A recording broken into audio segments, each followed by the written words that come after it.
Hi, I'm Stephen Hand from Archery Supplies. I'm here to do a review on the PSE Bowmadness 32, and we're going to compare it against the other Bowmadness lines and just talk a little bit about the PSEs.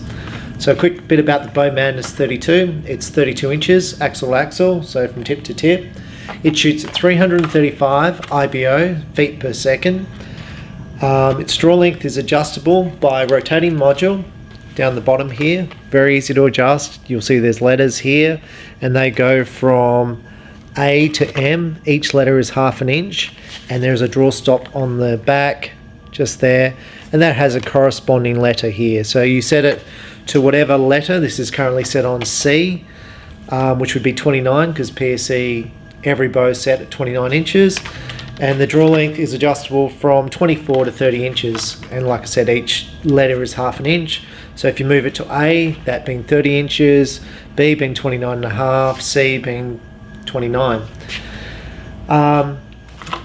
Quick bit about the PSEs. All PSEs have the compression limbs. So this is a straight bit of limb, put under a lot of pressure, puts more tension on the strings and cables, makes the bow shoot faster, less noise, more accuracy. All PSEs have roller bearings in the axles, which are good, nice and smooth, long wearing. I've never replaced any of them.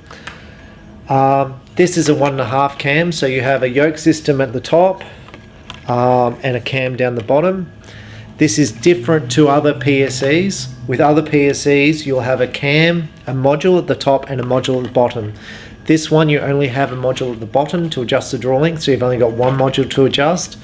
Up the top on the cam, on the back side, you'll notice it's a round wheel, a round circle here. So this bow is a sort of a cross between a twin cam and a single cam, and it's easier to tune than a normal cam and a half system. Not that you've got any real tuning, but there's nothing to come out of time, so there's no timing issues, and there's no draw stop here on the top cam. PSE about 2 to 3 weeks ago released a draw module for all these cams, all the drive cams, which allows you to have 65%, so you can have, you've got the option of 65 or 75% let off. All PSEs have got lines on the riser there and there to tell you where to place the arrow on the string. PSEs all have very good strings on their bows, extremely well made. And just on that point, PSE, they tend to ship to us every week. Longest, if we don't have it in stock, and we've got hundreds of PSEs in stock, but if we don't have it in stock, the general wait time for PSE is 2 weeks. So incredibly fast company. I just waited 3 to 4 months for another bow company to ship some bows. So PSE 2 weeks, it's extremely fast. It's to do with the management at PSE, how fast they ship.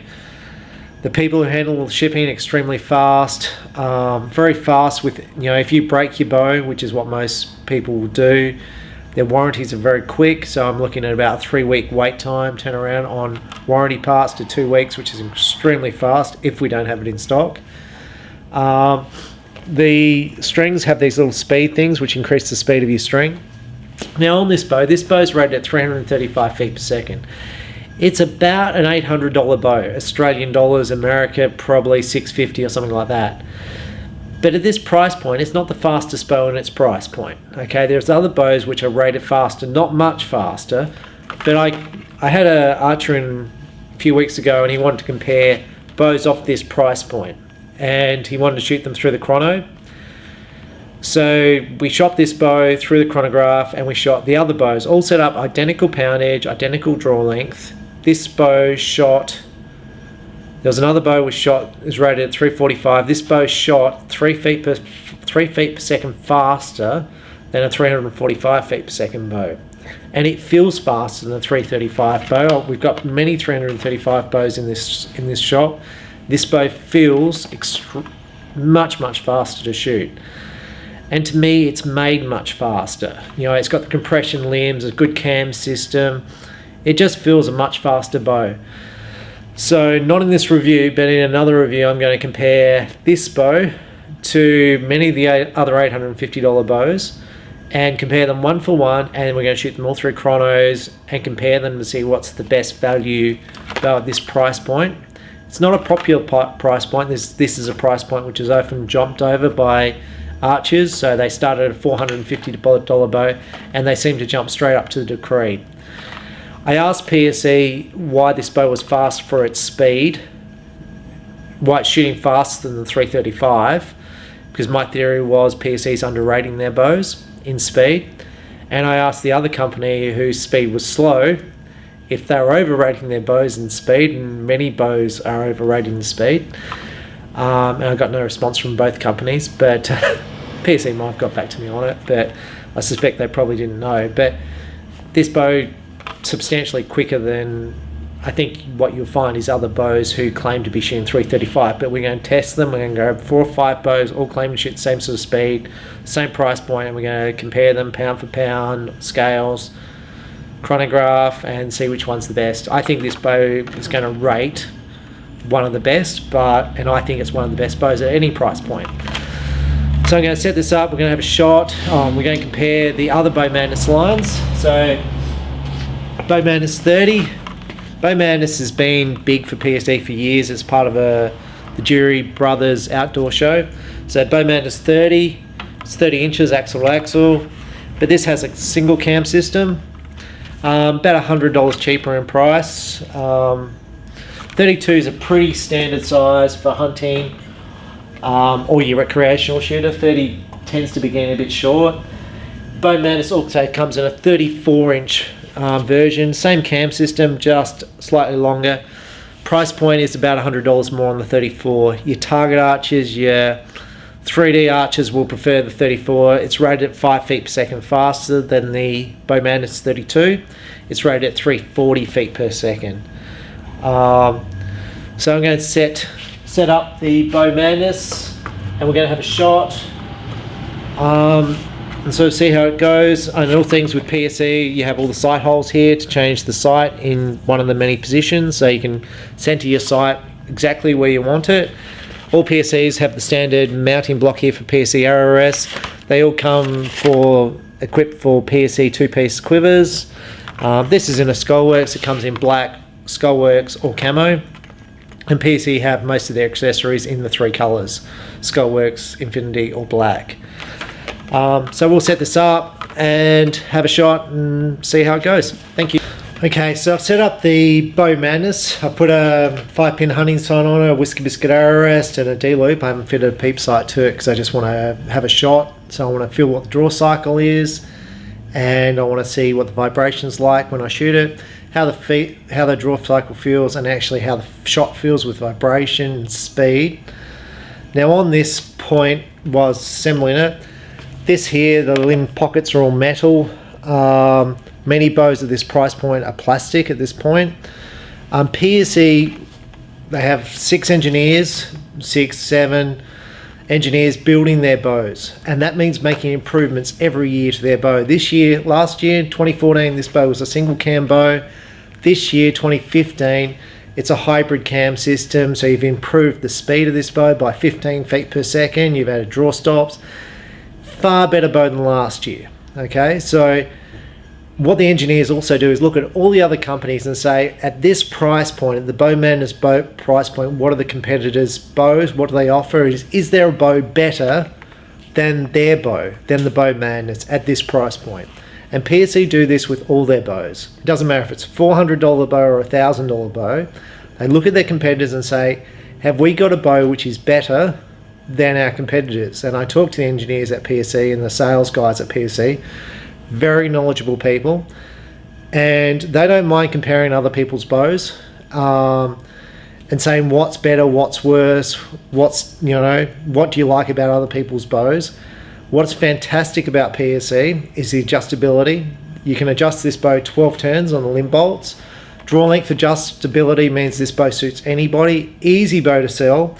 And this bow, they last. PSE, they test all their bows on a shooting machine to simulate 25 years of shooting. Continuously, they shoot this bow to see what parts will fail over a 25-year period. So if I sell a bow to a person and they ring me 2 days later and say, oh, I just blew up my bow, you know, the bow's faulty. It's not faulty. These bows are not faulty. Literally impossible to be faulty. It means the person did something wrong. And what they do wrong, they generally draw back with their fingers and twist their hand like that, pull the string off the cam system. I say this every time. And I used to probably average 2 or 3 derails a week. I'm now averaging down to about 1 every 2 weeks. And every bow I sell that I send out, I put a note saying, do not draw with your fingers, always draw with an arrow. And you really can't have any problems. And don't grip your bow when you draw back, because you can pull the string off the cam by doing that. So basically, hands always relaxed, and don't use your fingers. You use your fingers, you just do this at full draw. I had a derail yesterday, a guy rang me up, got the bow back, my son drew it back, pulled the string off the cam. I said, you derailed it, you pulled it back with your fingers. Yes, I did.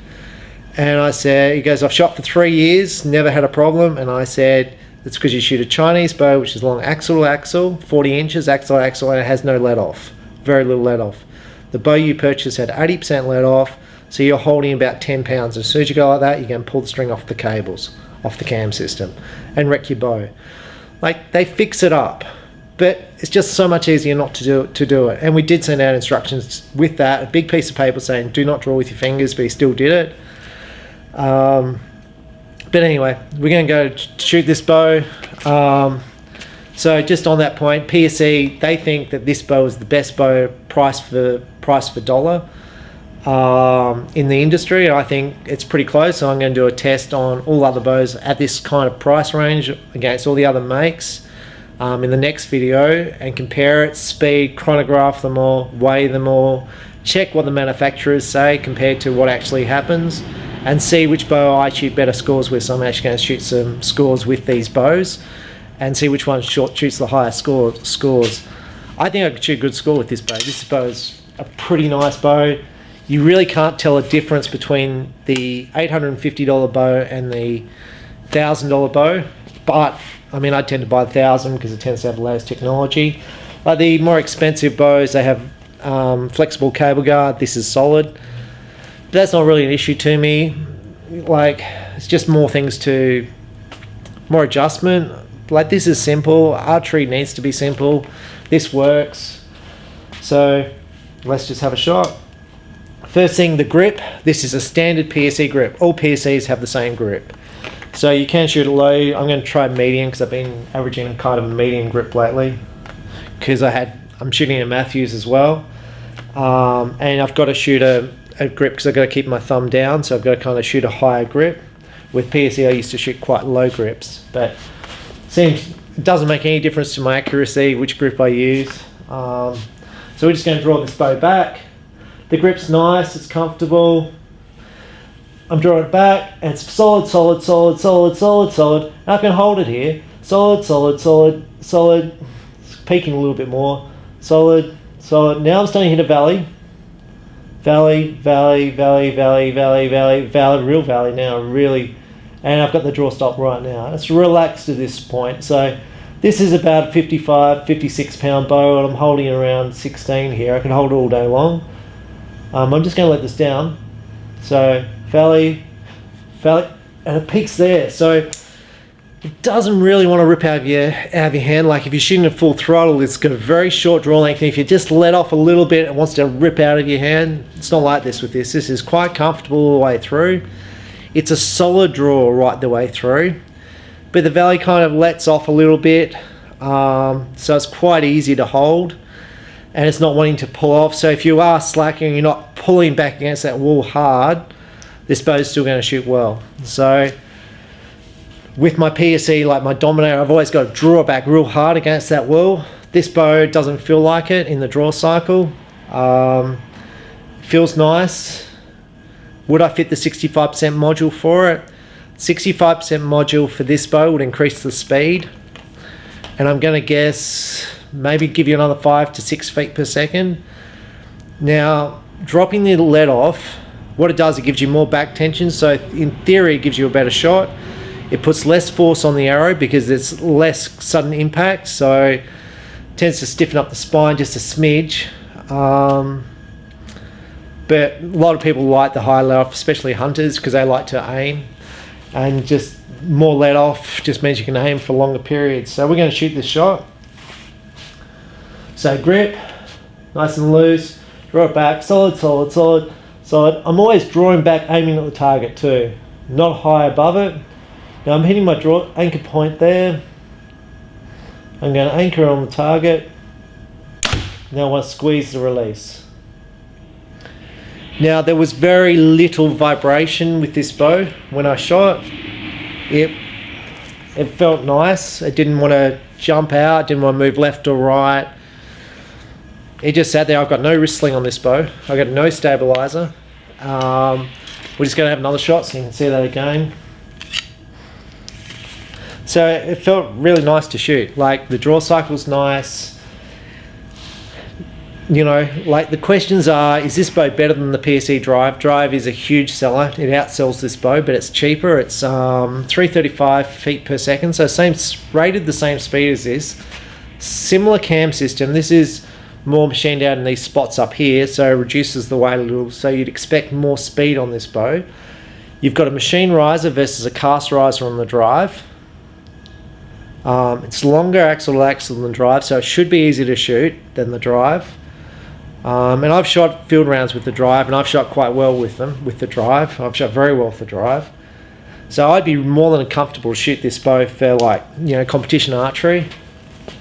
So let's just have another shot.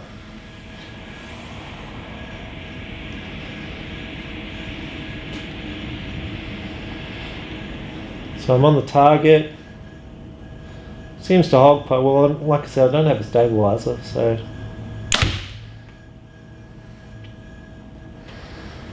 Like, it's easy to shoot. You're going to shoot well with it. PSE Bowmadness 32. There's a spot down the bottom here for a lower stabilizer. So if you're going to fit big stabilizer and side stabilizers, there's a spot there. This bow has everything you need in a top line bow. Some people would like another hole here for another draw stop, which it doesn't have.